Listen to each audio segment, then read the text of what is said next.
परंतु देवी, आता जी परिस्थिती आहे त्याचा सर्व दृष्टीने विचार करता सृष्टीच्या संरक्षणासाठी, सजीवांच्या कल्याणासाठी, अशुभाच्या विनाशासाठी आपण श्री खंडेरायांना उशाप देणं आवश्यक आहे।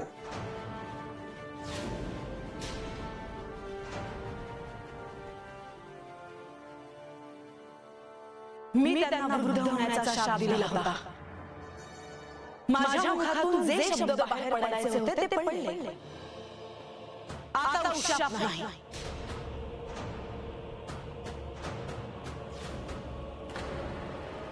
परंतु देवी, प्रधानजी, मी एकटी आहे या संकटात आणि तुम्ही सगळे माझ्या सोबत आहात। पण हे कुठे आहेत?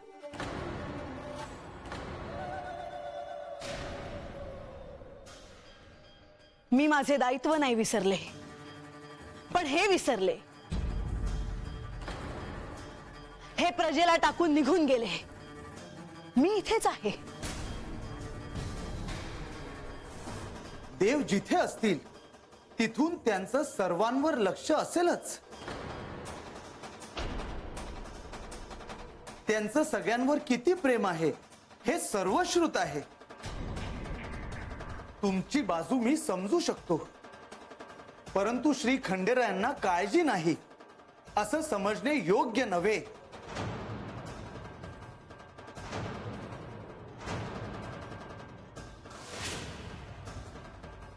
माझी काय मनस्थिती आहे हे मलाच ठाऊक। हे संकट पाहता खरं तर त्यांनी स्वतः इथे यायला नको होतं का?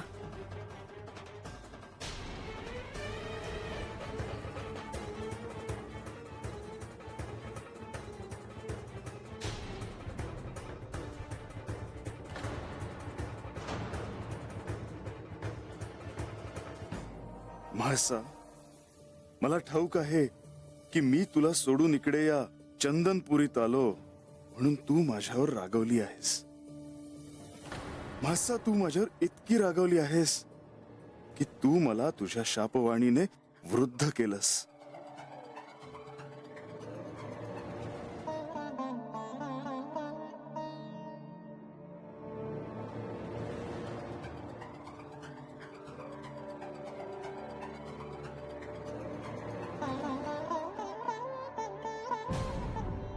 हे भांडण आपल्या दोघांमध्ये आहे म्हाळसा, पण त्यात सारी सृष्टी मात्र पणाला लागली आहे।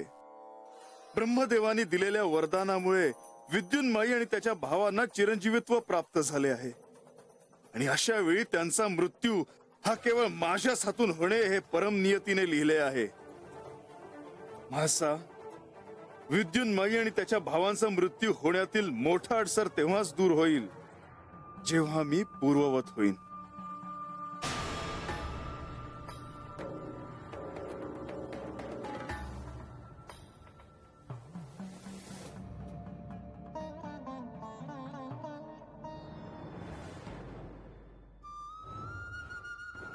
म्हाळसा, मी मनात आणलं तर क्षणार्धात या तिघांचा नाशही करू शकतो, पण मीच स्वतः या सृष्टीला जे नियम घालून दिले आहेत ते नियम मीच कसे मोडू?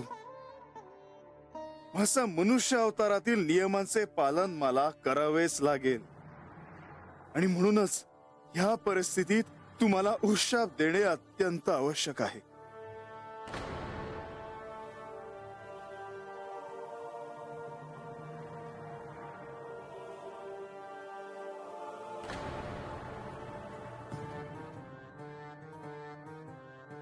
म्हाळसा, ज्या सिंहासनावर तू बसली आहेस त्या सिंहासनावर बसल्यावर आपली व्यक्तिगत सुख दुःख बाजूला ठेवून न्याय करणे अत्यंत आवश्यक आहे हे मी तुला सांगितले आहे।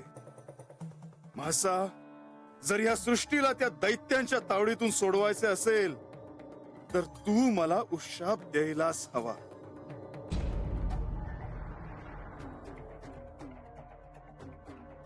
मी तारकासुराचा पुत्र विद्युन्माळी समस्त ब्रह्मांडाला सांगतो आहे, मीच तुमचा अधिपती आहे। तर मीच सर्व सत्तेचा सत्ताधीश आहे। आजपर्यंत कुणालाही सुचले नाही ते मी करून दाखवणार आहे। आणि भविष्यात असे कोणीही ग्रह तयार करू शकणार नाही. आता पृथ्वीवरच्या सगळ्यांनी मलाच आराध्य समजून माझी पूजा करा. माझ्याच नावाने प्रत्येक बळी द्या. सगळे देव देवता नतमस्तक होतील. हीच प्रस्थापित करणाऱ्या ग्रहांची गती अशी आकार घेतील, सारे नवग्रह देखील माझ्या पायाशी येतील.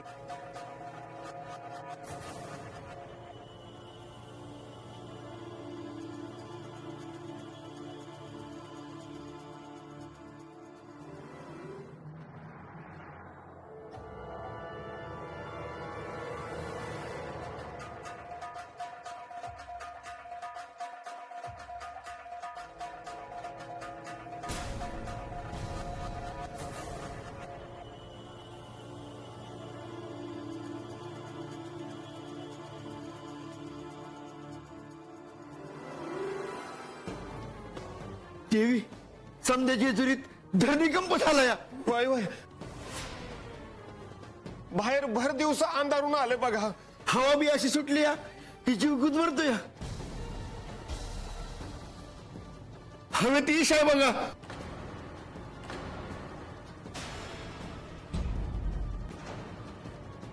देवी, काहीतरी करा देवी, काहीतरी करा. देवी, मी जे सांगितलं त्याचा पुनर्विचार करावा. त्या 3 दैत्यांना श्री महादेवच थांबवू शकतात. त्या तिघांचा वध करणं सोपं नव्हे.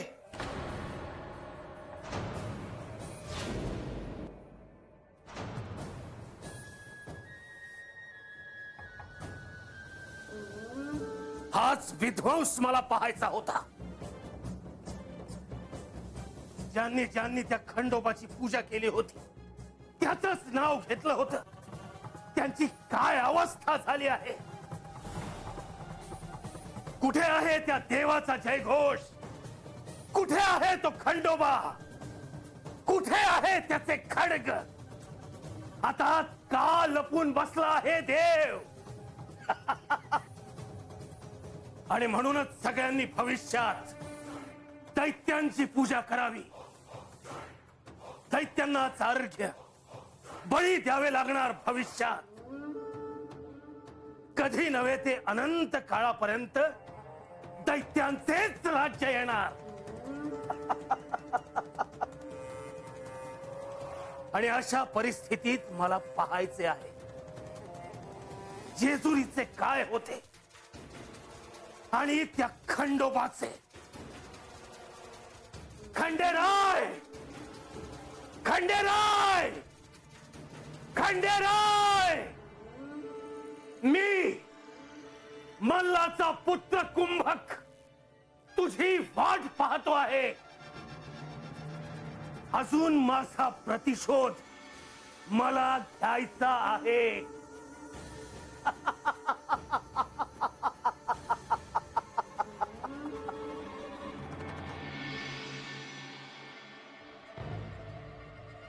देवी, सृष्टीच्या अस्तित्वाचा प्रश्न आहे.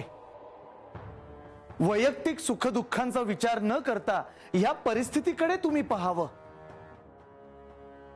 एका अर्थी उशाप मागे घेऊन तुम्हीच ह्यातून मार्ग काढता आहात.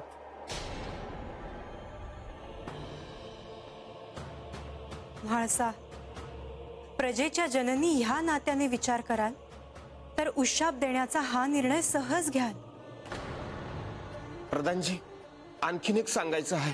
लोकांनी देव पाण्यात ठेवायला सुरुवात केलेली आहे.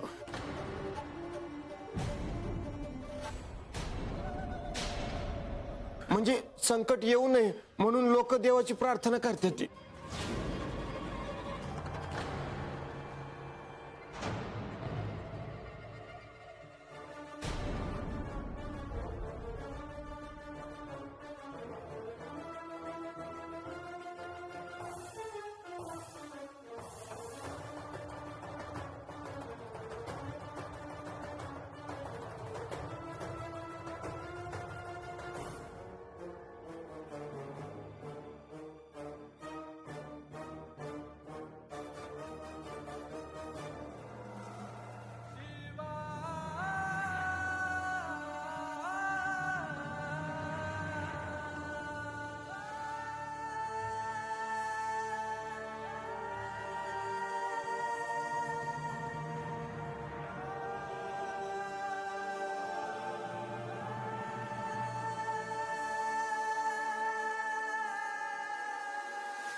देवा, साऱ्यांनीच देव आता पाण्यात ठेवले आहेत.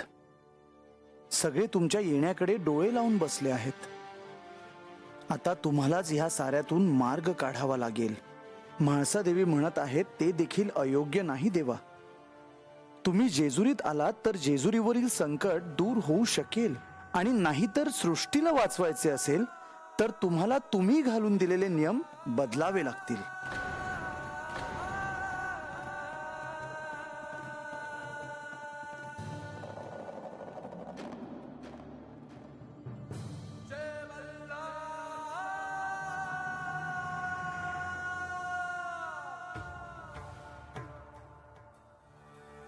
नाही प्रधानजी, तुम्हीच सांगा मी हे कसं करू. मी मनुष्य धर्माचे नियम मोडेन अशी परिस्थिती अजून नाही आली आहे. आणि जशी म्हासेला माझी गरज आहे तशीच सर्वांना संरक्षणाची गरज आहे. खंडेराय, खंडेराय, खंडेराय.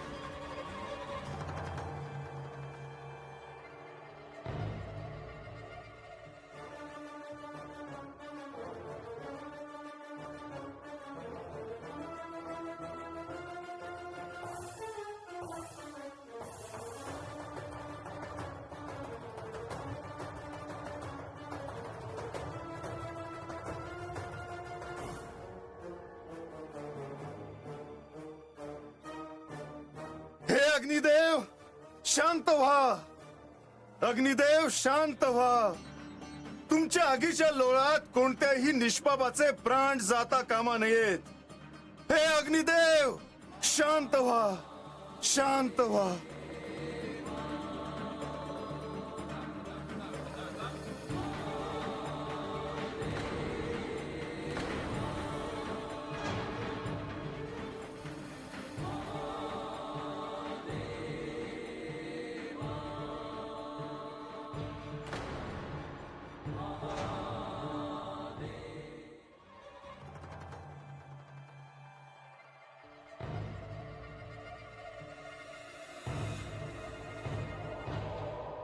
मी म्हाळसा,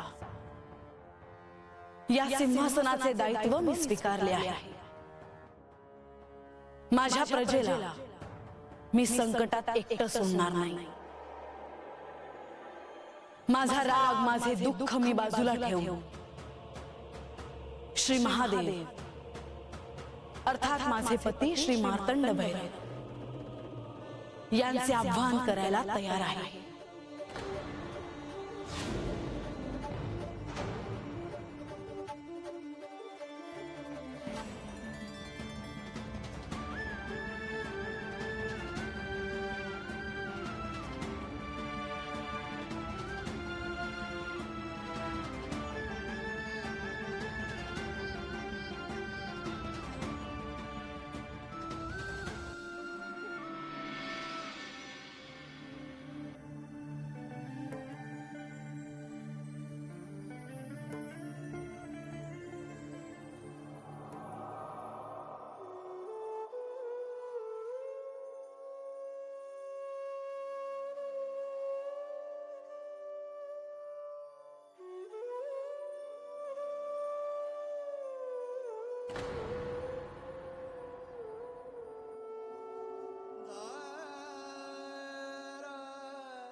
दाबाने घे रे.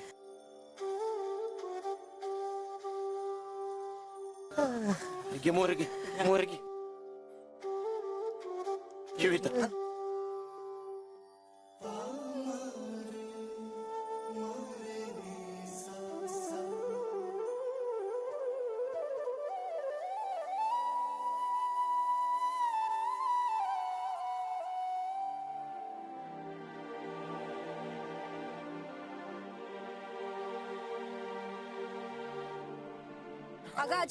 अगं आजी पडून राहत बळ नाही अंगात. असू दे पोरी.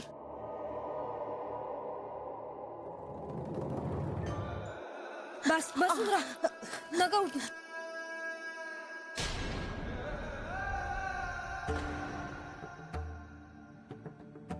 अगं आजी काय करायलीस? उभ्या जन्मात अशी आग कधी बी नाही बघितली. आग लागली बी आणि निघून बी गेली. हे समज तुझ्या पायी झालं पोरी, तुझ्या पायी झालं. पोरी ह्या गावासनी, इथल्या वस्तीला, इथल्या माणसाला कधी बी पारक करू नकोस पोरी, कधी बी पारक करू नकोस.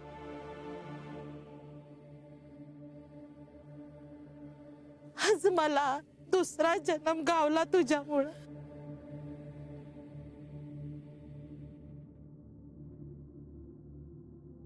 लय उपकार झाले पोरी, लय उपकार झाले तुझे, लय उपकार झाले.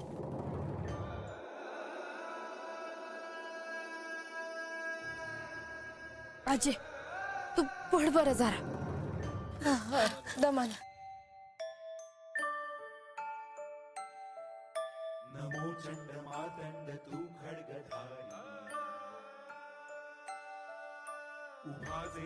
देवा मला ठाव आहे तुम्ही हातच आहे माझ्या आजूबाजूलाच. देवा असं जलमवर संगर आजी मला कधी बी परक करू नका. शिव शिव शिव शिव शिव शिव शिव शिव नाव तुझे मल्हार सदा. बनू मी तुला कधीही अंतर देणार नाही. कितीही संकट आली तरीही मी सदैव तुझ्या बरोबरच असेल. बानू मी तुला कधीही सोडून जाणार नाही.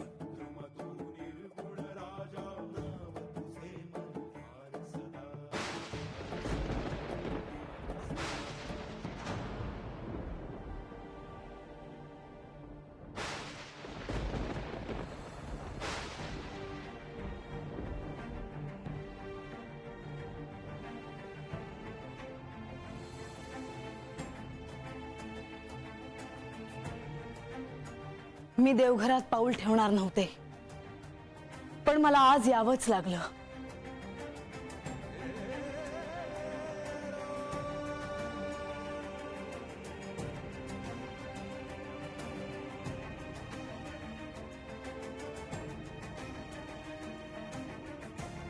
त्या 3 दैत्यांचा वध तुमच्या हातून होणार हे विधिलिखित असल्याचे मला कळलं. नाहीतर त्या 3 दैत्यांना मी खेचत आणलं असतं आणि सगळ्यांच्या देखत त्यांना सुळावर लटकवलं असतं. जर तुमच्याच हातून त्यांचा वध होणार आहे तर पुढे या आणि युद्ध करा. प्रश्न केवळ मी उशाप देण्याचा असेल तर मी तुम्हाला उशाप द्यायला तयार आहे, पण माझी एक अट आहे. त्यासाठी तुम्हाला जेजुरीला यायला हवं. अनेक वेळा तुम्ही तुमच्या असण्याची साक्ष दिली आहे. मी उशाप द्यायला तयार आहे. तुम्ही जेजुरीत या.